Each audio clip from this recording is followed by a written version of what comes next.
Muito bem, agora é hora de começar a estudar a Palavra de Deus e eu fico feliz por você estar aí do outro lado da telinha acompanhando a mensagem de Deus. Hoje nós vamos estudar um momento muito importante na história do cristianismo, na história de todos os evangélicos de todos os tempos da história. Foi o momento em que nosso Senhor Jesus Cristo estava prestes a ser traído, a ser preso, a ser entregue nas mãos daqueles que o levariam como um cordeiro mudo perante o seu tosqueador. Nós falaremos hoje de Jesus no Getsemane. Estaremos a estudar todo aquele contexto, toda essa passagem, faremos um exame textual, analítico de tudo isso que ocorreu, dos eventos que aconteceram no momento em que nosso Senhor esteve ali no Getsemane. E nesse momento eu quero convocar você para abrir o seu coração também a sua Bíblia. Pegue a sua Bíblia, abra no Evangelho de Marcos, capítulo 14, versículos de 32 a 42. É uma passagem de 10 versículos, onde nós estaremos buscando compreender melhor a vontade de Deus, bem assim a sua palavra, e eu estou convicto de que essa mensagem ela vai falar profundamente ao teu coração. É importante, antes de mais nada, quando pensamos em estudar a palavra do Senhor, quando pensamos em meditar naquilo que diz a Santíssima Palavra de Deus, que tenhamos uma disposição lá dentro do nosso coração, lá dentro da nossa alma, para receber a palavra de Deus.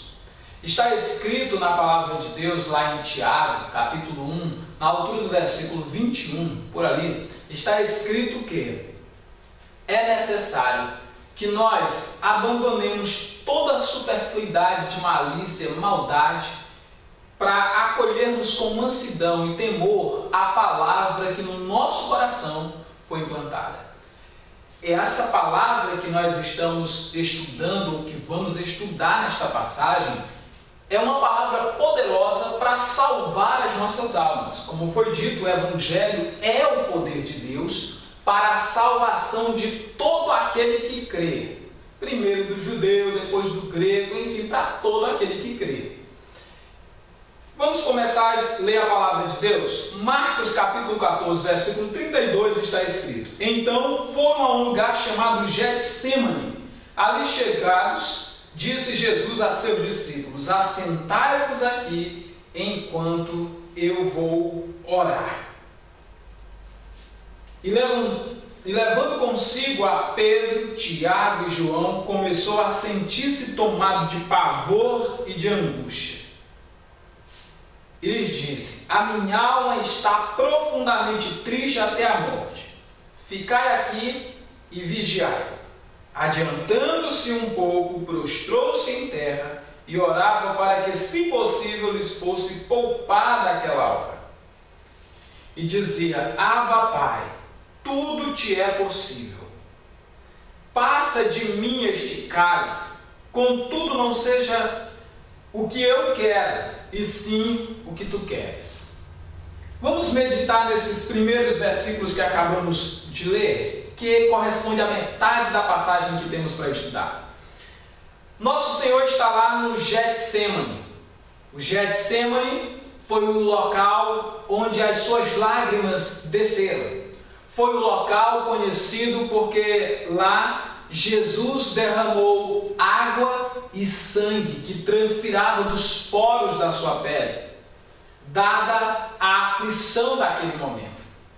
O interessante é que o texto começa dizendo que quando Jesus chegou àquele lugar com os seus discípulos, ele disse da seguinte maneira para 9 deles. Aliás, ele disse para todos, mas 9 foram os que receberam essa mensagem para que ficassem ali onde estavam. E quando Jesus falou isso, eles permaneceram naquele lugar. Ele disse: Assentai-vos aqui enquanto eu vou orar. Olha só o que Jesus está falando. Fiquem paradinhos, fiquem aqui nesse lugar e eu vou à frente orar. Essa mensagem, essa palavra era para 9 daqueles discípulos. Porque, segundo o versículo 33, ele levou consigo Pedro, Tiago e João. E diz a palavra que ele começou a sentir-se tomado de pavor e de angústia. É neste momento que algumas pessoas começam a pensar que Jesus estava com medo da morte, que Jesus estava com medo de ser sacrificado, que Jesus temeu a morte. Inclusive, comumente nós encontramos pessoas dizendo assim: olha, rapaz, até Jesus, que é Jesus, teve medo da morte, imagina nós. Na verdade, todas as vezes que leio essa passagem bíblica, o meu coração não consegue absorver essa ideia. Não consigo ver, não consigo entender que de fato seja isso que esteja ocorrendo com Jesus. Não acredito que Jesus estivesse temendo a morte. Até porque Jesus sabia e tinha confiança nisso, ele já havia profetizado que ele ia ressuscitar no terceiro dia. Então, como é que ele poderia temer a morte sabendo que vai ressuscitar? Como é que ele vai temer a morte sabendo que o Pai tem poder para livrá-lo? Como ele vai temer a morte em tais circunstâncias? Mas a verdade, gente, é que havia outra coisa que Jesus nunca havia provado, que Jesus nunca havia sentido peso, que Jesus nunca havia recebido em si, ele nunca provou o pecado. Jesus nunca praticou iniquidade nenhuma, ele era puro, santo, perfeito, imaculado, tal qual ele é ainda hoje. Jesus nunca cometeu pecado.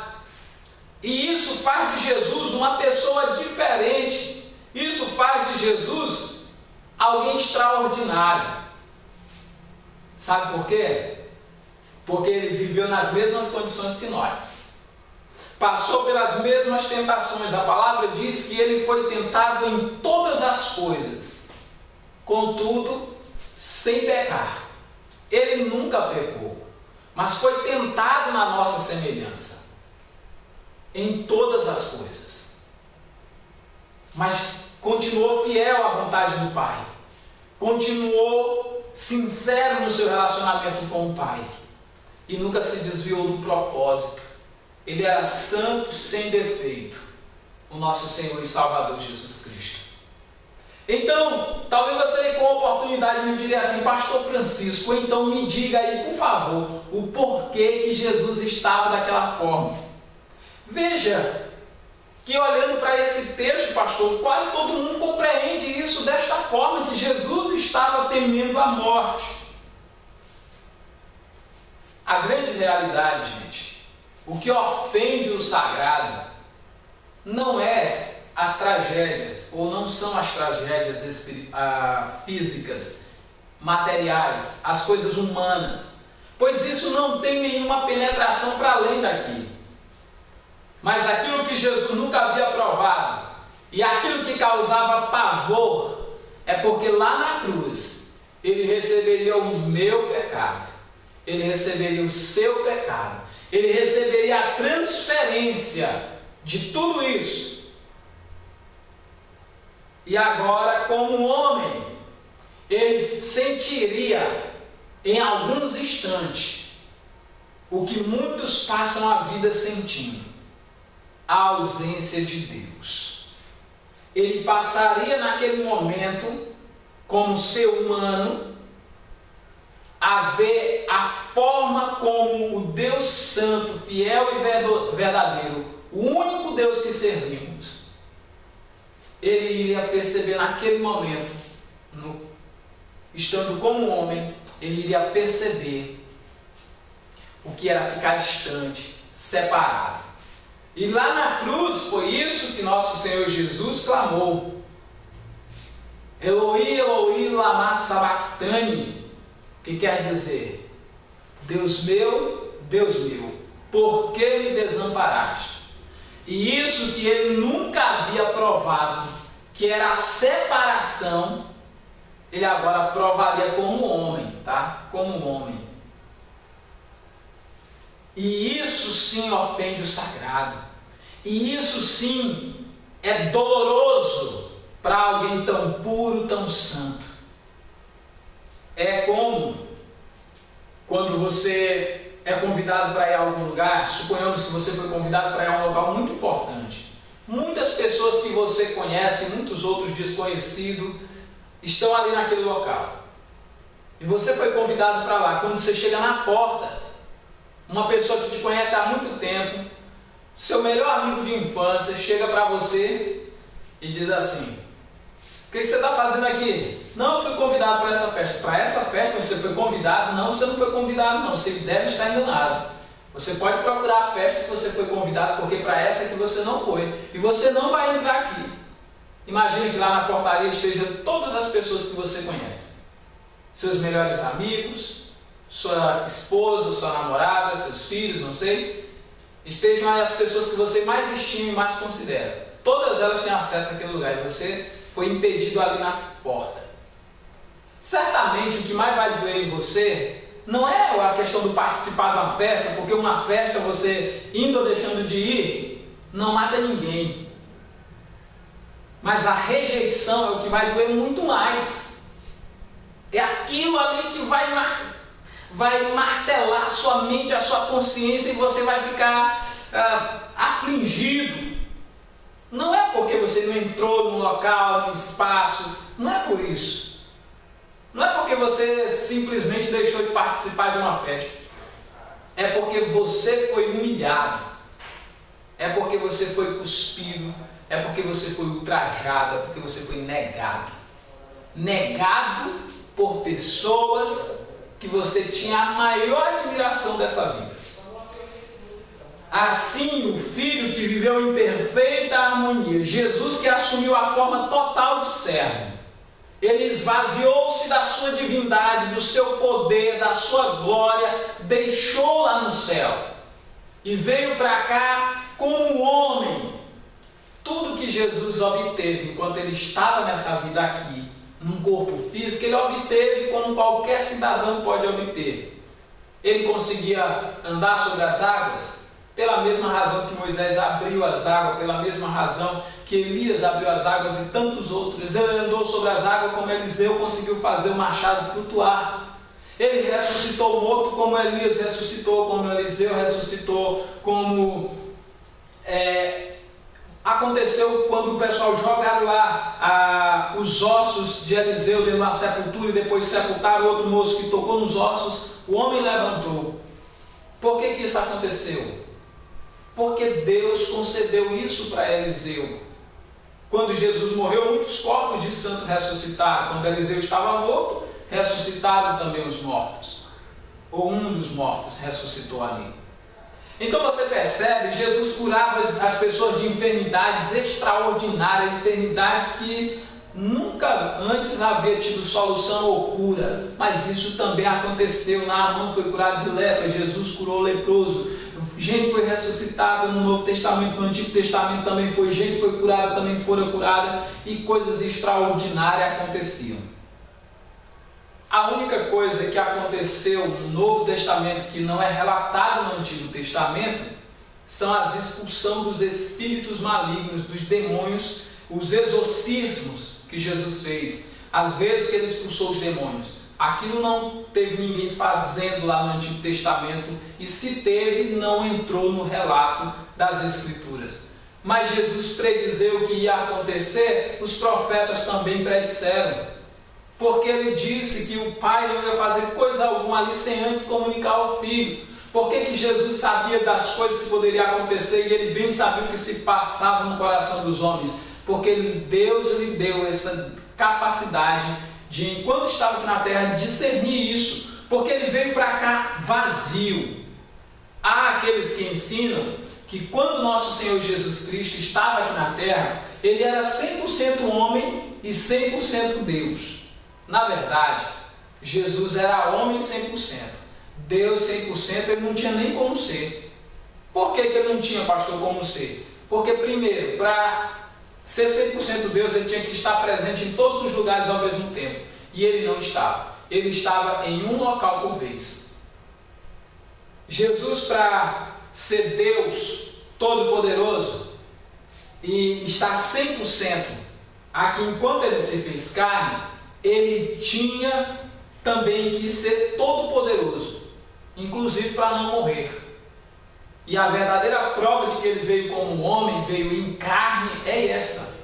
Então, tanto é que uma das formas de testar os espíritos, se eles são de Deus ou não, é perguntar: Jesus Cristo veio em carne ou veio em espírito? E a palavra de Deus diz que todo espírito que nega que Jesus veio em carne não é de Deus.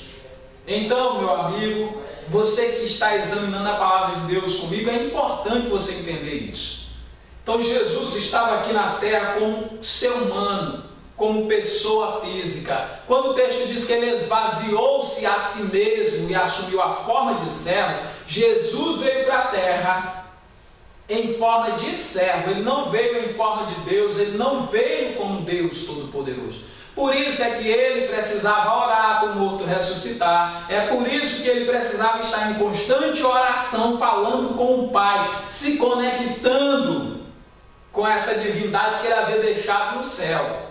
Por quê? Porque ele estava totalmente vazio. E isso a gente percebe com clareza. Por isso é que ele está constantemente orando. Aí é onde algumas pessoas não conseguem entender. E aí os muçulmanos, por exemplo, vão nos acusar de adorar vários deuses. Porque nós adoramos Jesus, que na concepção deles é uma criatura, é só um profeta de Deus. E adoramos Jesus, que não é Deus, porque eles não entendem. Jesus de fato é Deus Todo-Poderoso, Deus perfeito, Deus maravilhoso, maravilhoso conselheiro, Deus forte, Pai da eternidade, o príncipe da paz. Ele é hoje. Hoje por quê? Porque ele disse: ninguém tira a minha vida, eu dou para reassumi-la. Olha só, o que é reassumir? É porque ele havia deixado lá a divindade, a glória. Por isso que ele orava o Pai, por isso que ele foi chamado de filho. Por quê? Porque ele foi ali no ventre de Maria gerado, não no sentido de que ele passou a ter origem ali, ele já existia. Também não tem essa de que Jesus foi criado no princípio. Aonde que diz que Jesus foi criado? Em lugar nenhum. A palavra diz que ele é o primogênito dos mortos, assim como diz que ele é o primogênito de toda a criação.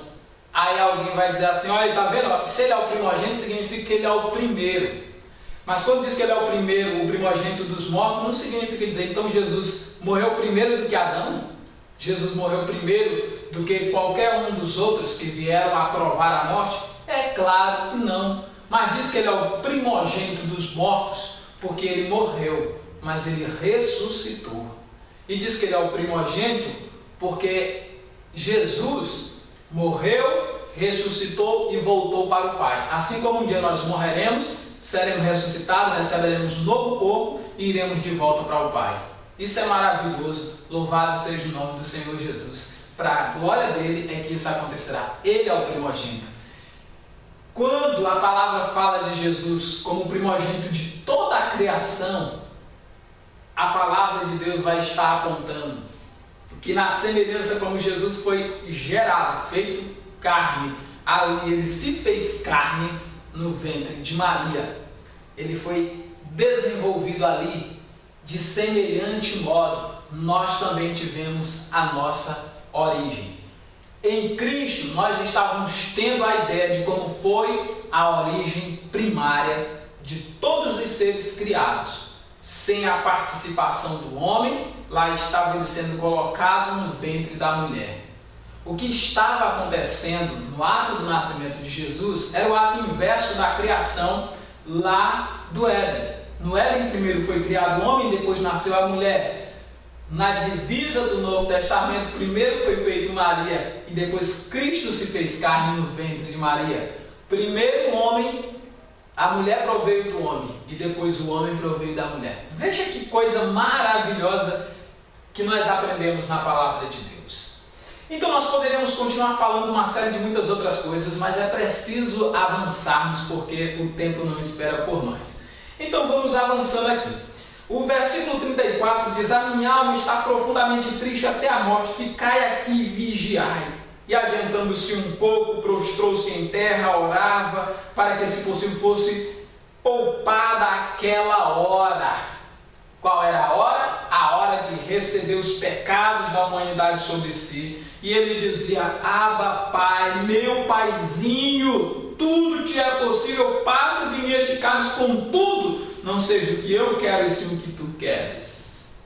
E aqui vem demonstrar, gente, que ele, como servo sofredor, que ele, como o cordeiro que havia de se sacrificar pelos nossos pecados, ele coloca diante do Pai: Pai, eu nunca provei o pecado. Esse é o sentido desse texto.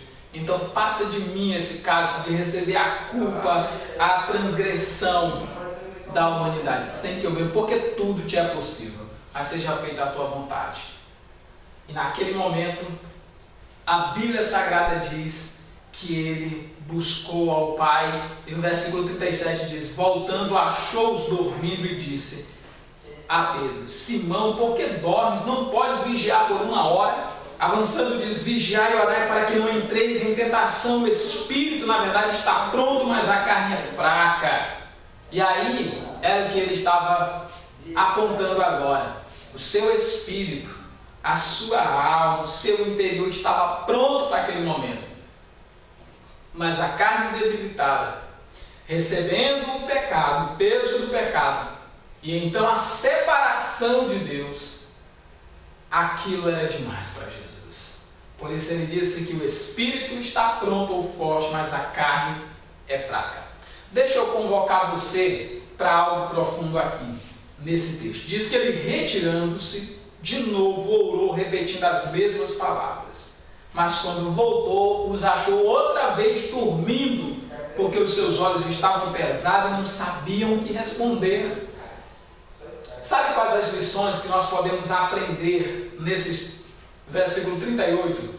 O Senhor nos mandou vigiar, estar atento, estar alerta, estar olhando, estar observando todas as coisas em oração, para que nós não viéssemos a cair em tentação, em provação, em grande tribulação, para que nós estivéssemos em oração, porque só na oração nós estaremos a nos fortalecer. É possível, pastor, ser livrado das tentações, das provações? Sim, por isso que a palavra de Deus diz assim: e livra-nos do mal, porque teu é o reino. É possível. Agora precisamos de oração e mais oração. Oração e mais oração para vencermos todas essas provações que vierem. Porque de tão forte que você estará, a oração vai te dar esse suporte para você permanecer de pé no momento da prova. E aí a prova não será tão grande quanto o poder de Deus sobre a tua vida. E isso é maravilhoso aos nossos olhos. Então veja só o que o texto vai apontar para nós na sequência. O espírito está pronto, mas o corpo é fraco. E o versículo 40 vai dizer que quando ele voltou, achou os discípulos dormindo, porque eles não sabiam o que responder. É comum eu e você olhar uma pessoa passando por um momento que nós não compreendemos bem o que está acontecendo, e você olhar uma pessoa num sofrimento grande, é difícil você saber que palavra você vai usar. Agora imagina quando essa pessoa que está diante de você é uma pessoa que você tem na qualidade de mestre, é uma pessoa que você tem na qualidade de Senhor, é uma pessoa que você tem como a fonte de todo conhecimento e sabedoria, como era o caso dos discípulos. Então para eles não era fácil eles estarem ali naquele momento. Que palavra ele ia dizer? E os discípulos estavam tão apavorados com aquela situação que uma das reações do corpo deles foi de dar aquele sono, aquela vontade de dormir. Por quê? Porque os seus olhos estavam muito pesados, e eles não conseguiam de forma nenhuma compreender. Eles não conseguiam saber o que dizer, eles estavam ali emocionalmente abalados. E o texto avança dizendo: retirando-se de novo, orou, repetindo as mesmas palavras. Muitos irmãos às vezes nos perguntam assim: pastor, é possível a gente orar várias vezes, às vezes fazendo os mesmos pedidos, e esses pedidos não ser assim uma espécie de chateação diante de Deus? Pastor, a gente pode orar às vezes pedindo a mesma coisa. Ora, irmão, se você ainda não conseguiu, você deve orar. Deve orar, porque alguns pensam que se eles orar pedindo de novo a Deus aquela mesma situação, o que vai acontecer é que aquilo diante de Deus vai ser uma reza e Deus não vai receber. Na verdade, amados, Jesus orou repetindo as mesmas palavras nesse contexto aqui. Não é uma oração que ele fazia todo dia, não é uma oração que acontecia toda vez.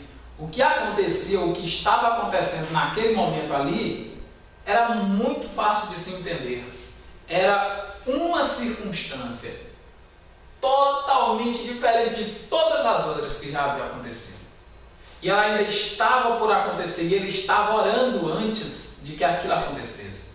Então, se vocês têm um pedido de oração, você deve orar com insistência. Vamos citar um exemplo bíblico, um outro exemplo bíblico também. No Evangelho de Lucas, capítulo 18, a partir do versículo 1, a palavra diz: E contou-lhe Jesus uma parábola sobre o dever de orar sempre e nunca desanimar.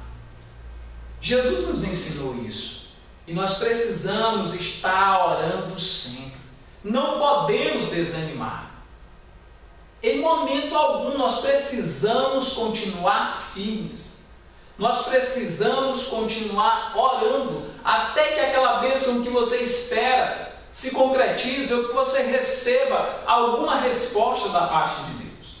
Mas não desista de orar. Esta é a lição que nós podemos aprender no versículo 39.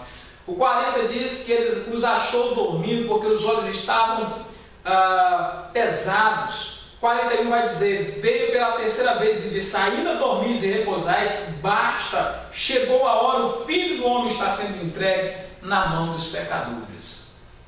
O que Jesus estava dizendo é: estão a caminho, aí estão chegando. O Filho do Homem agora é alvo de negociar. E ele disse: levantai-vos, vamos-nos, eis que o traidor se aproxima. E aqui vem uma lição para nós. Como cristãos, nós somos tentados diariamente. Todo dia o pecado vem, já tem até uma canção que diz isso, nos chama. Todo dia vem as tentações, nos provam, nos chamam para fazer algo contrário à vontade de Deus. Mas nós precisamos escolher Deus, precisamos escolher ser amigo de Deus. Isso é importante. Essa letra é muito linda, a letra dessa canção. Não lembro agora o nome do cantor. Se lembrasse, Deus se daria. Mas olha o que acontece. Jesus disse que ele estava sendo entregue. E a mensagem que fica como reflexão a partir desse texto para nós é: na sua vida, Jesus também está sendo entregue? Você está entregando Jesus por qualquer coisa? Você está abandonando Jesus por dinheiro? Não sei, às vezes se dá de muito ocupado, de cheio de muitas tarefas e não tem tempo para Deus. Mas que você vai entrar no reino do céu, você não tem tempo para Ele. O que na verdade tem sido o ponto na sua vida, ou na minha vida, não sei, em que eu estou ou você está trocando Jesus por alguma coisa? Gente, é importante entender que na vida todo mundo tem as suas dificuldades, tem as suas lutas, tem as suas provas. Mas o necessário é que eu e você nos mantenhamos leais, fiéis a Cristo, que não venhamos a negociar os nossos valores espirituais com ninguém, e nem abandonar o Filho de Deus por causa das situações, das circunstâncias da vida.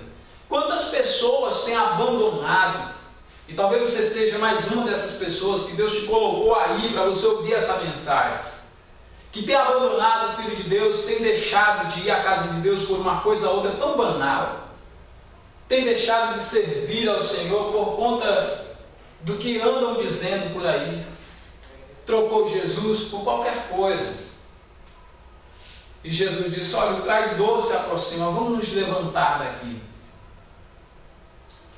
Eu oro para que eu não seja um desses traidores, e oro também para que você não seja um desses que vão trair a Cristo. Nós precisamos permanecer leais e fiéis ao Senhor Jesus até o último momento da nossa vida. Eu quero só recapitular com você. No versículo 32, nós aprendemos que Jesus deixou alguns dos seus discípulos ali, 9 dos seus discípulos, sentados, enquanto ele saiu um pouco à frente a orar. No momento da oração, ele buscou companheiros de oração. Ele buscou Tiago, João e Pedro para a oração. Ele levou consigo. Isso mostra que nos momentos de lutas, nos momentos de aflições, nós precisamos ter companheiros de oração. Pessoas com quem nós vamos estar fazendo o que Jesus Cristo fez no versículo 34. Ele compartilhou. Você também precisa, além de ter os companheiros de oração, você precisa também compartilhar aquilo que está acontecendo, abrir, desabafar com os seus amigos. Compartilhe para que eles orem a Deus junto com você. A terceira lição, aliás, a quarta lição que nós aprendemos aqui é que Jesus se prostrou em terra e orava ao Pai. Você também precisa se prostrar diante de Deus, se ajoelhar e orar ao nosso Deus. É importante fazer isso. O versículo 36 mostra a oração. Abba, Pai, tudo te é possível, passe de mim. Nós precisamos usar as palavras de carinho, as palavras de exaltação, as palavras de apreciação ao nosso Deus em nossas orações, como nosso Senhor Jesus Cristo fez. Versículo 37 diz que quando ele voltou, achou Simão dormindo. E ele disse: não pudeste vigiar 1 hora? É importante que quando você se deparar com alguém que está dormindo na fé, ou alguém que está fugindo do propósito, alguém que não está completando aquela missão, é importante você alertar essa pessoa e chamar essa pessoa à consciência. É preciso você alertá-la e é preciso você dar uma direção prática, eficaz, para aquela pessoa não ficar recebendo apenas a repreensão, mas que ela tenha uma orientação clara do que ela deve fazer. Aí Jesus começa a dizer, no versículo 38, vigiai e orai, para que não entreis em tentação. O espírito, na verdade, está pronto, mas a carne é fraca. Mais uma lição que aprendemos: seja claro ao ensinar as pessoas. Jesus ensinou: você não está orando? Você precisa vigiar, você precisa orar. Jesus foi claro no que ele deveria fazer. Você precisa prestar atenção no que está acontecendo, e isso em oração. Ore para vocês não caírem em tentação, porque espiritualmente vocês estão prontos, mas a carne, ela é muito fraca. Versículo 39 diz que Jesus se retirou orando com as mesmas palavras. Ou seja, nos ensinando aqui, através desse texto que nós aprendemos aqui, precisamos, em dados momentos da vida, orar por alguns propósitos mais de uma vez. É importante, não há pecado nisso. Você pode orar com tranquilidade, com confiança diante de Deus. O versículo 40 diz que novamente Jesus achou dormindo. Mas Jesus identificou qual era a razão por que eles estavam dormindo. Eles não sabiam o que responder.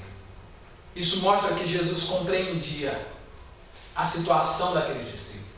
Nós também precisamos olhar para as pessoas que estão fraquejando em dados momentos da vida na fé, olhar com simpatia, olhar como Cristo olhou e identificar qual é a situação.